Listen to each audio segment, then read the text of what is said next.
ఇది తీవ్రంగా పార్టీకి నష్టం జరుగుతుంది, మీ కేసు వేయడానికి వీల్లేదు అని చెప్పి ఆనాడు మేము అందరం కలిసిపోయి ఆంధ్రప్రదేశ్ ముఖ్యమంత్రిని మీరు కేసు వేయడానికే వీల్లేదని కొట్లాడి ఆపించింది మేము అధ్యక్ష. ఆయన ఏందో ఆయన గురువు, ఈయన గురువు, ఆయన గురువులకు పంగనామాలు పెట్టే లక్షణం మీది. మేము ఎప్పుడు కూడా ఎవరితోనైనా తెలంగాణలో ఏంది అధ్యక్ష, ధూపం మీద వస్తే ఎవరన్నా గిలాసని మంచినీళ్ళు ఇస్తే కూడా వాళ్ళని గుర్తుపెట్టుకుంటాం అధ్యక్ష. మనము 10 ఏళ్ళలో 20 ఏళ్ళలో కలిసి పనిచేస్తే సహచరులుగా ఉన్న మన వాళ్ళని మనం అగౌరవపరచాలని ఎక్కడన్నా ఉందా అధ్యక్ష? వాళ్ళకంటే తిన్నింటి వాసాలు లెక్కబెట్టే లక్షణం ఉంది, నాకు అట్లాంటి లక్షణం లేదు అధ్యక్ష. నేను మిత్రులను మిత్రులాగానే చూస్తా, సహచరులను సహచరులలాగా చూస్తా.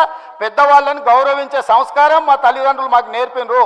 మీలాగా ఎవరు అవకాశాలు ఇస్తే ఏ ఇంట్లో మీకు భోజనం పెడితే ఆ ఇంటి వాసాలే లెక్క పెట్టి ఆ ఇంటికే నిప్పు పెట్టే ఆలోచన మీకుంటుంది అధ్యక్ష. అది మీ లక్షణం, మీ బ్లడ్లు ఉంది, మీ డిఎన్ఏనే అది.